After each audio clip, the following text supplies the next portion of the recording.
오늘 설교의 제목은 도리어 두려워하라, 도리어 두려워하라 라는 제목으로 오늘 본문 말씀을 함께 나누도록 하겠습니다.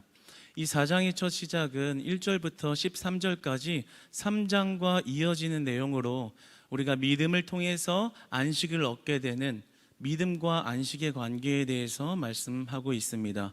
오늘 1, 2절 그리고 다음 주에는 3절로 13절까지의 말씀을 통해서 우리가 믿음과 이 안식의 관계에 대해서 알아갈 것입니다. 오늘날 우리가 공통적으로 두려워하는 것이 있습니다. 우리가 공통되이 두려워하는 것은 바로 코로나19 바이러스입니다. 어딜 가나 불안하지요. 어딜 가나 공포심이 듭니다. 혹여나 나에게 바이러스가 들어오지는 않을까. 사람이 좀 이렇게 많은 데만 가도 그 공포감과 두려움이 있습니다. 저도 마찬가지인데요. 아무래도 가정에 이렇게 아이들도 있고 하다 보니까 어디 가서 이렇게 사람을 만나거나 사람들이 좀 있는 장소에 가게 되면 괜스레 이렇게 불안합니다. 그리고 두렵습니다. 집에 가서 괜히 아이들에게 접촉하는 것도 약간 꺼려지고 좀 조심스러워지고 혹시나라는 그런 두려움이 저와 또 여러분 안에 우리 안에 다 있습니다. 그런 두려움이 우리의 삶을 이제는 지배해버린 것을 우리가 느끼고 있습니다. 여러분, 우리가 코로나보다 더 무서운 것은 무엇일까요? 코로나보다 또 더 무서운 것은 경제적인 타격일 것입니다. 코로나로 인해서 사업장이 무너지고요.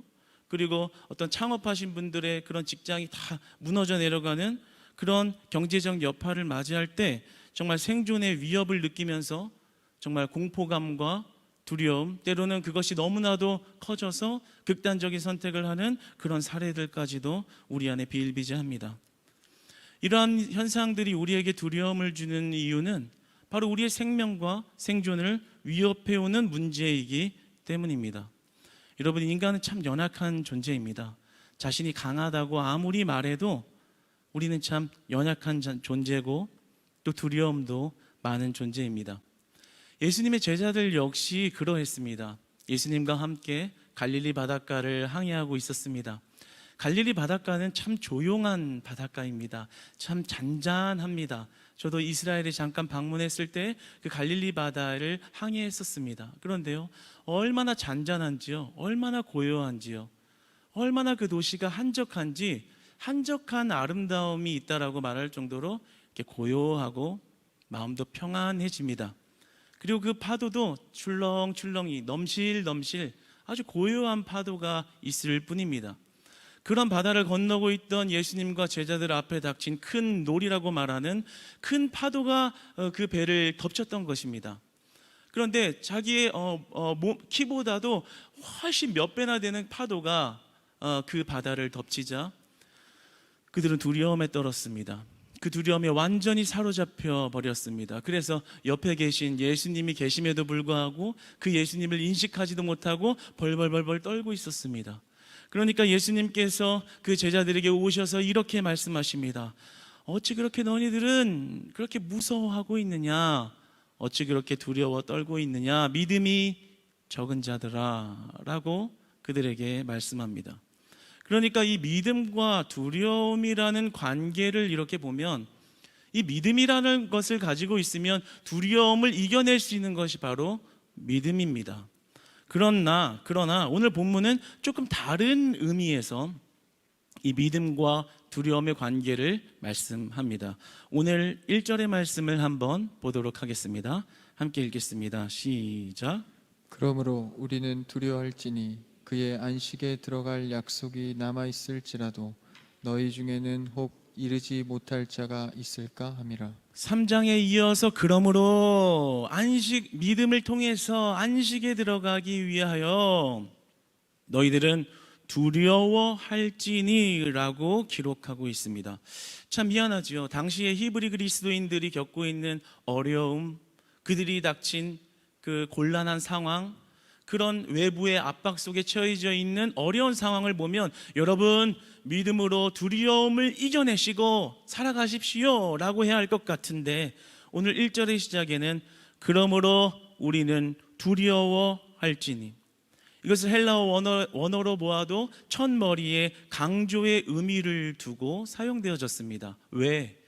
이 믿음을 가지고 있는 자들에게 벌벌 떨어라, 두려워해라 라는 말씀을 하시는 걸까요? 이것은 히브리서 기자의 이 기자의 목회자적 관심과 사랑을 느낄 수 있는 대목입니다.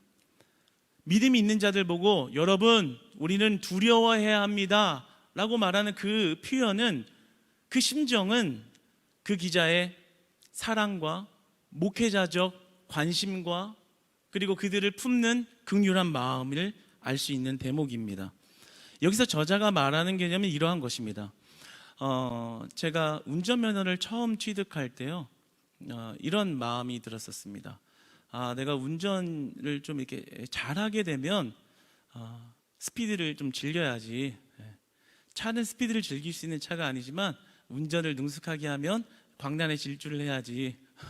뭐 이런 생각을 해봤습니다. 그런데 면허를 취득하고 이제 운전을 더 익숙하게 하려고 이렇게 운전 선생님을 모셔서 이렇게 몇 번 더 이렇게 강습을 받았습니다. 제가 뭐 광란의 질주를 하고 싶다고 얘기한 것도 아니었는데 이제 어떤 안전 교육을 하기 위해서 운전 중에 그분이 이렇게 말씀하시는 거예요. 운전을 하다가 100km가 넘어가면은 100km가 넘어가다가 사고가 나면은 반드시 죽거나 아니면은 살아도 중환자실 간다. 그러나 100km 이하로 밟다가 사고가 나면 그래도 좀 살 확률이 높고 또 그래도 그렇게 심한 사고를 피할 수 있다. 그러니까 어떤 상황이 아니라 속도를 얼마를 내고 있느냐에 따라서 그 생존의 결정이 된다라는 것을 알려주시는 거예요. 그런데 그 말을 듣는데 두려움이 확 엄습하는 거예요. 그리고 지금까지 두려워 떨고 있어요. 그래가지고 지금도 물론 당연히 이제 속도를 다 밟을 수 있지만 자제를 많이 합니다. 그리고 밟아야 될 때만 밟고 항상 이렇게 안전운전. 네, 그렇습니다. 그때 그분의 말로 인해서 두려움이 확 엄습한 거예요. 그러니까 지금 생각해 보면 비록 광란의 질주는 즐기지 못했지만 그분이 주신 그 두려움은 유익함이었다라는 거죠. 그분이 나에게 주신 그 두려움은 어떤 사고를 방지하는 그런 제어 장치가 됐다라는 것입니다. 그러니까 오늘 본문으로 다시 돌아와서 두려움이 주는 유익함의 믿음의 관계로 살펴보면 지금 저자는 지금 두려움에 떨고 있는 그 그리스도인들에게 여러분 더 두려워하세요. 여러분들이 배교하면 저주를 받을 것입니다. 두려워 떠세요라고 반협박식으로 그들을 압박하고 있는 것이 아니라요. 정말 목회자의 심정으로 그들을 사랑하는 마음으로 권고하고 호소하는 것입니다. 여러분 믿음을 지키고 사세요. 여러분 믿음 지켜야 됩니다. 여러분이 하나님께서 여러분에게 주신 예수 그리스도의 이름 붙들어야 합니다. 여러분이 불신앙으로 자꾸 빠지는 거 그거 경계해야 합니다. 여러분이 불신앙으로 자꾸 빠지는 것 그것을 두려워해야 합니다. 내 안에 신앙이 자꾸 없어지는 것, 믿음 없이 살아가려고 하는 것 그것을 여러분 두려워하십시오. 그러니까 이것은 그들을 향해서 어떤 압박이나 어떤 협박을 하는 것이 아니라 여러분 믿음 지키세요. 여러분 그렇게 불신앙으로 가면 안 돼요. 불순종으로 가면 안 돼요. 예수 그리스도의 이름을 붙들어야 돼요. 여러분의 신앙을 지켜야 돼요. 여러분 두려워하십시오. 여러분이 신앙을 가졌다고 말하고 이곳에 있지만 여러분의 삶이 불신앙으로 변해가는 것을 방종하고 방치하지 마세요. 두려워하세요. 여러분이 불신앙에 빠져 있는 것을 두려워하세요. 신앙이 있다고 교회에 있지만 나가서서 여러분이 불순종으로 사는 것, 불신앙으로 사는 것 두려워하세요 라고 말씀하고 있는 것입니다. 여러분 여기서 우리는 히브리서 기자뿐만이 아니라 하나님의 사랑을 느낄 수 있는 것입니다. 우리들을 축복으로 인도하신 하나님 말입니다. 하나님께서는 우리를 압박하시고 그리고 우리를 틀에 가둬서 못 움직이게 하려고 두려워하라고 말씀하시는 것이 아니라 하나님의 사랑으로 초대하시는 것입니다. 여러분 하나님께로 나오십시오. 하나님께서 여러분에게 이렇게 말씀하십니다. 얘들아 두려워해라. 두려워해라. 너희들이 믿음 없이 사는 모습을 두려워해라. 너희들이 불신앙에 빠져서 괜찮아 라고 말하고 있는 그 상태를 두려워해라. 오늘 성경은 우리가 두려워해야 한다라고 말씀합니다. 그리고 덧붙여서 이렇게 말씀합니다. 그의 안식에 들어갈 약속이 남아 있을지라도 혹 이르지 못할 자가 있을까 함이라. 여기서 이 말씀을 보면 우리가 가진 믿음이 어떤 불확실한 미래와 연관이 있는 것인가? 우리가 가진 믿음이 앞으로의 그 소망이, 미래적인 소망이 불확실하다는 얘기인가? 라고 보여지기도 합니다. 그러나 그런 뜻은 절대 아닙니다. 성경에서 우리에게 말씀하셨듯이 믿음을 가진 모든 자는 누구든지 그 안식에 들어가게 됩니다. 그러나 예외가 있다라는 것을 말씀하는 겁니다. 어떠한 예외냐면 하나님의 부르심을 멸시하는 자들은 그것이 예외가 된다라는 것입니다. 아무리 내가 예수 그리스도를 믿었습니다라고 말하고 예배의 자리에 나왔어도 하나님의 부르심과 하나님의 말씀에 불순종하며 사는 자들은 그 대상에서 예외가 될 수 있다라는 것을 우리에게 말씀하시는 것입니다. 히브리서 3장과 4장에는 시편 95편의 11절을 인용하고 있습니다. 그 내용을 보면 이러한 내용이 있습니다. 이스라엘이 출애굽을 얻었습니다. 그 애굽의 노예 생활로부터 벗어났습니다. 그리고 광야 생활을 합니다. 그런데 그 광야 생활을 하면서 그들이 바라보는 것은 안식의 땅이었습니다. 바로 가나안입니다. 하나님이 약속하신 땅, 그곳에 들어갈 것이야. 그런데 그들에게 문제가 있었습니다. 그들의 문제는 바로 불신앙이었습니다.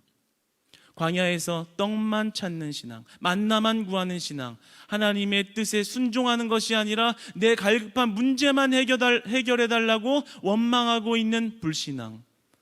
그래서 그들은 그 1세대는 그 안식의 땅에 들어가지 못하게 됩니다. 바로 이것을 말하고 있는 것입니다. 우리가 선택된 백성이라고 칭함을 받고 우리가 예배 자리에 나온다 할지라도 우리가 주님 앞에 불신앙을 가지고 있으면, 불순종하고 있으면, 하나님의 뜻을 바라보고 그것에 순종하는 삶을 살고 있지 않다면 그의 안식에 들어갈 약속이 남아 있을지라도 혹 이르지 못할 자가 있을까 함이라.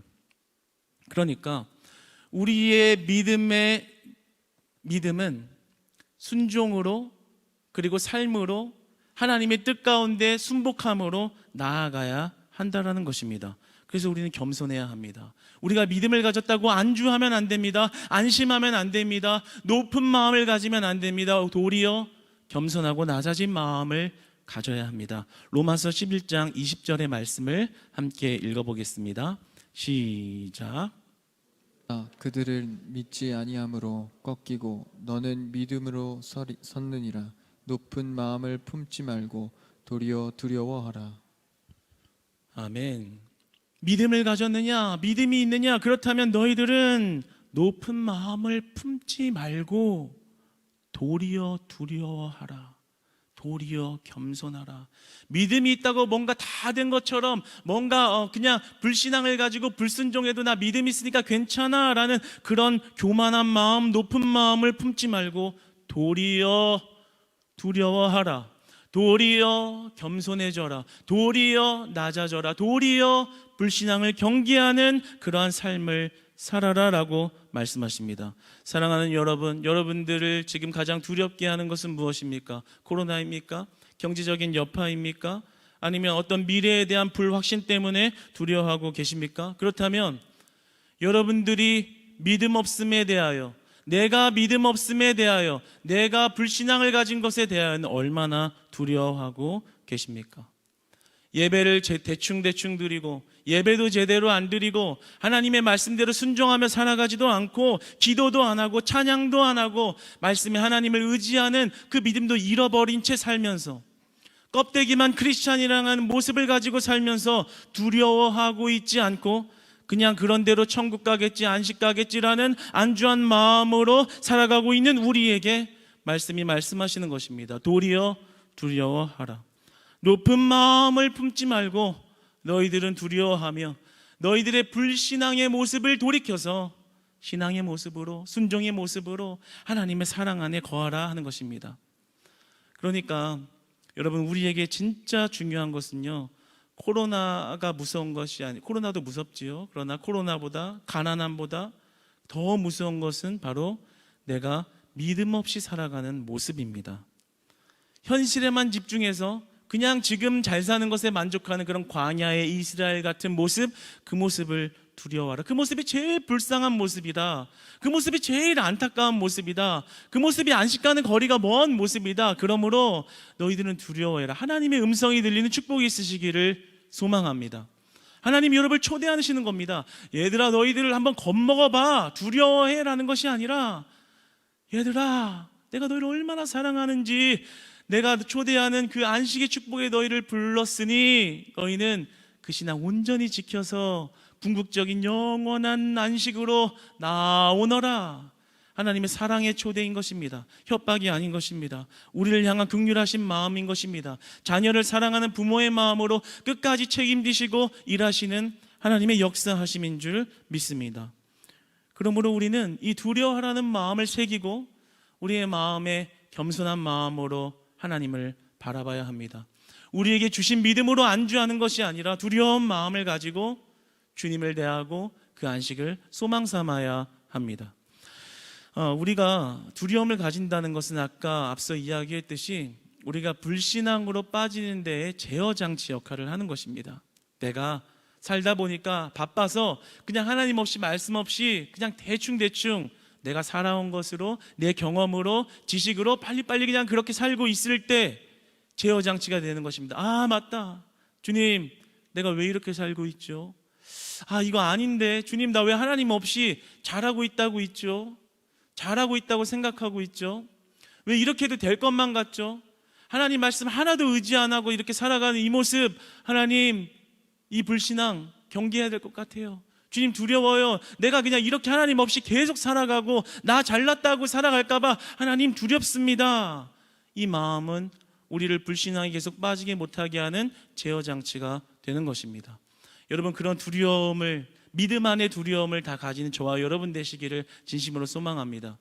그러므로 우리는 이 두려움을 가졌을 때 즉시 회개하는 믿음을 가져야 합니다. 그러한 두려운 마음이 있다면요, 하나님 앞에 회개하는 것입니다. 주님, 나를 돌이켜주세요. 나의 불신앙을 용서하여 주세요. 하나님 없이도 잘 될 것 같다고, 아니 이렇게 살아왔는데 아무런 문제 없었으니까 앞으로도 이렇게 살아도 평탄할 거라고 내 내면 속에 깊은 마음 속에 그렇게 하나님을 대하고 있는 이 불신앙을 제거해 주세요. 하나님 용서해 주세요. 그렇게 회개 기도하며 나아갈 때 하나님은요, 우리의 신앙을 다시 온전하게 하시고요, 그 불신앙으로부터 벗어나게 하시고요, 죄의 고리가 끊어지게 하시고요, 여러분의 불순종을 다 제거하시고 다시 하나님의 사랑과 그 평화의 관계를 우리에게 회복하십니다. 그러므로 그 두려움이 변하여 기쁨이 되고 그 두려움이 변하여 우리에게는 소망이 되는 것은 예수 그리스도가 우리에게 능력이 되시기 때문입니다. 두려움으로 벌벌 떠는 것이 아니라요, 주님을 의지하는 것이죠. 두렵기 때문에 주님을 의지하는 그 겸손함이요, 우리를 생명으로 인도하시고요, 우리를 축복으로 인도하시고요, 우리를 날마다 고갈되지 않는 생수의 강을 부어주시는 하나님의 은혜가 우리의 삶을 다스리는, 하나님의 은혜가 우리의 삶을 인도하는, 하나님의 사랑이 우리의 삶을 채워가시는 그러한 창조적인 일들이, 놀라운 능력들이 우리의 삶에 있게 된다라는 것입니다. 할렐루야. 여러분, 그러므로 이 오늘 두려워하라는 말은 우리를 향한 협박이 아니라 우리를 향한 안식의 초대, 사랑의 초대라는 것을 기억하시고요, 믿음 안에 두려움을 겸비하셔서 우리 달려가야 될 신앙의 길을 온전히 달려가는, 불신앙을 제거하고 주님 앞에 날마다 무릎 꿇는 여러분 되시기를 축복합니다. 여러분, 코로나 무섭지요. 당연히 경계해야 합니다. 두려워해야 합니다. 우리가 안전수칙을 최대한 잘 지키고 백신도 맞고 해야 합니다. 그러나 여러분의 신앙이 메말라가고 있고 여러분이 하나님 없이 살아가고 있는 것에 대해서 경계하십시오. 그리고 두려워하십시오. 그리고 다시 하나님의 전을 찾으시는 여러분의 발걸음 되시기를 축복합니다. 여러분, 충분합니다. 이곳에서 예배 드려도 됩니다. 그리고 이 공간이 충분하고 안전수칙을 철저하게 지키면 괜찮습니다. 여러분, 코로나가 무서운 것보다도 우리가 더 무서워해야 하는 건 내가 믿음 없이 괜찮다고 말하는 것입니다. 얼마나 핑계대기 좋습니까? 온라인이니까 누구도 간섭 못하고 그냥 그렇게 신앙이 죽어가고 있어도 누구도 방해하지 않습니다. 그러나 하나님은 알고 계시고 하나님은 보고 계십니다. 그렇다면 오늘 비록 이래 좀 무거운 소재이긴 하지만 우리가 두려워해야 할 것, 우리의 믿음을 지키기 위하여, 그 영원한 안식을 바라보기 때문에 그 믿음의 두려움이 여러분에게 신앙의 유익이 될 줄 믿습니다. 여러분의 신앙을 살리는 생명 될 줄 믿습니다. 그 두려움이 변하여 기쁨이 되는 것입니다. 우리가 이런 불신앙의 삶에서 신앙으로 돌이키는 이 삶의 가장 중요한 방법이 있습니다. 오늘 4장의 2절은 그 방법을 말씀하는데요. 2절의 말씀을 함께 같이 읽어보겠습니다. 시작. 그들과 같이 우리도 복음 전함을 받은 자이나 들은 바 그 말씀이 그들에게 유익하지 못한 것은 듣는 자가 믿음과 결부시키지 아니함이라. 따라서 고백해 보시겠습니까? 말씀을 믿음으로 받으라. 말씀을 믿음으로 받으라. 아멘. 오늘 2절의 말씀을 보면 그들이라고 기록되어 있는 것은 이스라엘을 말하고 있고요. 그리고 우리도라는 말씀은 히브리 그리스도인들을 말하고 있습니다. 그러니까 구약의 신자들이나 신약의 신자들이나 복음의 전함을 다 받은 자들이다. 다시 말하면 다 구약이나 신약이나 그 성도들이 하나님의 말씀을 다 들었다. 다 들어서 알고는 있다라는 것입니다. 들은 바 들어서 뭐가 뭔지 말씀이 뭔지 알고는 있으나 머리로 이해는 하고 있으나 그들에게 유익하지 못한 것은 듣는 자가 믿음과 결부시키지 아니함이라. 그러니까 우리가 말씀을 듣는다라는 것은 우리의 신앙의 믿음의 말씀을 부착시키는 것입니다. 어떤 믿음과 말씀이 떨어져 있는 것이 아니라요, 이렇게 결부되는 것입니다. 같이 믿음을 부착시키는 것입니다. 그러니까 만약에 말씀을 들었으나 우리 믿음에 그것을 결합시키지 못하면 그것은 아무런 유익이 없다고 말씀하는 것입니다. 말씀을 들었는데 알기는 많이 아는데 그것을 내 믿음으로 하나 되게 해서 삶으로 가져가지 못하면 아무런 의미가 없다라는 것을 우리에게 말씀하십니다. 크로사이데는 이렇게 말합니다. 저자는 그들이 이스라엘처럼 복음을 들었지만 그보다 중요한 사실은 그들도 옛날에 이스라엘과 똑같이 신종치 아니하면 그들도 위태하다는 데 역점을 두고 있다. 그러니까 말씀을 아무리 들었어도, 하나님이 누군지 머리로 알고 있어도, 예배당에 나오고 있어도 내가 그것을 말씀을 믿음으로 받지 않고 삶으로 살아내지 못하면 아무런 의미가 없다. 구약의 성도들도 그랬고 신약의 성도들도 그랬고 지금 현대의 우리들도 그러하다는 것입니다. 그러니까 우리가 말씀을 듣는 것은 우리의 믿음으로 부착시켜서 결합시켜서 하나 되게 해서 우리의 삶으로 가져가야만 진짜가 된다라는 것입니다. 모리스는 이렇게 말합니다. 믿음은 정적인 신앙이라기보다는 하나님을 향한 동적이며 실천적인 신앙임을 시사한다. 그러니까 우리의 신앙은 듣는 것으로, 듣는 만족함으로, 지적인 충족감으로 나의 감정을 위로하는 것으로 말씀을 대하는 것이 아니라 그 말씀이 우리에게 생명이라는 것을 믿음으로 나아가는 것입니다. 하나님이 오늘 나를 살리실, 죽어가는 나의 신앙을 살리실 하나님의 말씀이 오늘 말씀 가운데 선포되어진다 라는 것을 믿음으로 나아가는 것이고, 그 말씀이 들을 때 믿음으로 받는 것입니다. 그것이 바로 우리가 영원한 안식을 향하여 이 땅에서 그 안식을 누리며 하나님과 교제하는 비밀이요, 그 성경의 원리요, 하나님의 방법이라고 우리에게 일러주시는 것입니다. 그러나 이것이 결단코 쉬운 일은 아닙니다. 우리는 삶의 문화에 쩌들어 있고요, 삶에서 받은 세속적인 어떤 가치관에 교육을 받고 그것에 젖어 있습니다. 그런 우리들이 하나님의 말씀을 접하다 보면 때로는 거부감이 들기도 하고, 그 믿음에 대한 어떤 반발감이 들기도 하고, 때로는 불순종의 마음이 들기도 하고, 때로는 비판의 마음이 들기도 합니다. 그러나 오늘 말씀은 우리에게 이렇게 말씀하십니다. 말씀을 들을 때 믿음으로 그 말씀을 받으라. 너희를 살리실 해결은 그 말씀에 있다라는 것을 머리로 알지 말고 믿음으로 바라보라 라는 것입니다. 믿음으로, 순종으로 그 말씀을 받으라. 그러면 불신앙이 떠나가고 그 안에 세속적인 가치관이 떠나가고 우울증이 떠나가고 그리고 마음 안에 분노가 사라지고 하나님이 주시는 참된 안식과 평화를 너희들이 소유하게 될 것이다 라고 말씀하십니다. 그러므로 여러분, 우리는 말씀을 믿음으로 받는 자들을 돼야 될 줄 믿습니다. 믿음으로 받을 때 예수 그리스도의 능력이 살아 운행하십니다. 모든 죄악이 우리 안에서 제거되어집니다. 우리 안에 사라져갔던 소망도 다시금 영원한 안식 안에서 소망을 부활시킵니다. 여러분, 그 하나님을 만나는 은혜가 말씀의 시간마다 있기를 축복합니다. 그 말씀 앞에 여러분의 자존심과 배워온 지식과 사회적인 경험을 다 내려놓는 겸손으로, 다 내려놓는 순종으로 그 말씀을 대할 때 그 말씀은 우리 안에 생명이 되는 것입니다. 그러나 그 말씀을 듣지 않으면 아무런 유익이 되지 못한다라고 우리에게 또 경고하십니다. 저는 참 안타깝습니다. 말씀을 걸러 듣는 자들이 참 안타깝습니다. 자기의 생각으로 맞는 것은 듣고 아닌 것은 거부하는, 그러면 차라리 그냥 세상에 좋은 강연을 듣고 자기 개발을 위한 뭔가 강연이나 강의를 듣는 게 더 유익할지도 모르겠습니다. 도움이라도 되지요. 오늘 그러한 말씀을 대하는 태도는 아무런 유익이 되지 못한다라고 우리에게 알려주십니다.